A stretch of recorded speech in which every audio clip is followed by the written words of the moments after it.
Good morning. This is Fox News Channel 8 reporting to you live about the intense bias of information about Iran. Many authors have been infusing their views into their articles. Never fear, we're here to set the record straight. Both The Economist and BBC News have been caught slanting their articles with the individual author's viewpoint. Now, reporter John Edwards has more on this scandal. Thank you, Michael. As we all know, some journalists get a little too enthusiastic when writing their articles and accidentally slant their publications to show their individual viewpoints. However, the BBC and Economist have gone way too far. Both media sources have incredibly biased articles against the president of Iran, Mahmoud Ahmadinejad. This form of bias is referred to as ad hominem, or also known as against the man. In this case, the man would be the president, Ahmadinejad. The article from The Economist, called Game Resumed, about the Iranian nuclear programs, calls this president fiery and takes the quote, "I want to wipe Syria off the map," completely out of context. These two key statements make the president seem way too hot-headed and unreliable, which persuades the reader to not want a country to possess nuclear capabilities with Ahmadinejad as president. Like The Economist, BBC also goes against the president by slanting their article, "Iran Keen to Offend Despite Softer U.S. Line." Even the title of this article shows the bias present. By saying that the United States is acting softer, makes the U.S. seem like good guys who aren't trying to anger the opposition. BBC also puts a very inflammatory statement by the president saying that he believed, most of the world believed, the U.S. government had launched the 9/11 attacks in order to invade Afghanistan and Iraq.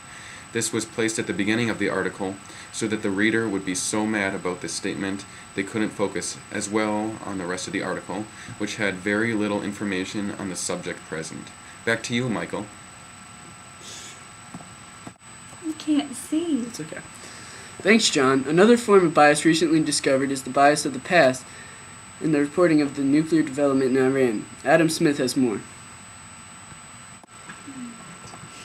Recent news about the nuclear processing plants going up in Iran has led to some major controversy in the news as well as incredible media bias.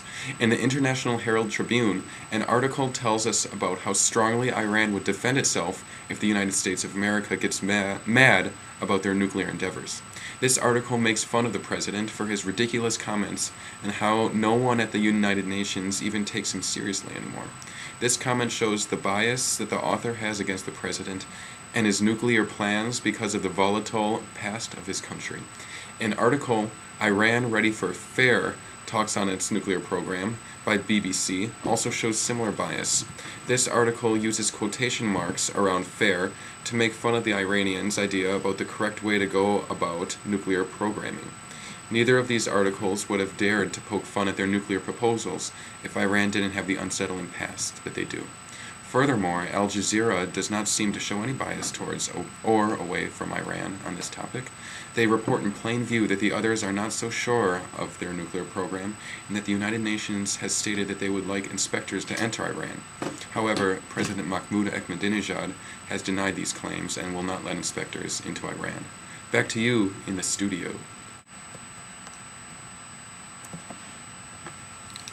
There is one more bias prevalent in the news about Iran, and that is the bias based on the emotional articles put in their stories to persuade readers about one topic or another. Mark Andrews has more on this subject. Thanks, Michael. Any good author knows how to make his audience connect to the story. However, sometimes that connection is used to manipulate the audience's emotions for persuasion. This is exactly what in the International Herald Tribune used. Both authors wrote stories about Sarah Shroud being held captive in Iran until the U.S. and Iranian governments could come to an agreement. The International Herald Tribune uses the emotional appeal of the story to convince the reader that the only reason she was held for so long was because of the bad relationship between the two governments. BBC manipulates the emotions of the reader by describing how dehydrated, depressed, and sick the hikers were to convey that the Iranian government is evil. Same topics and methods for persuasion, but totally different arguments being raised. Back to you.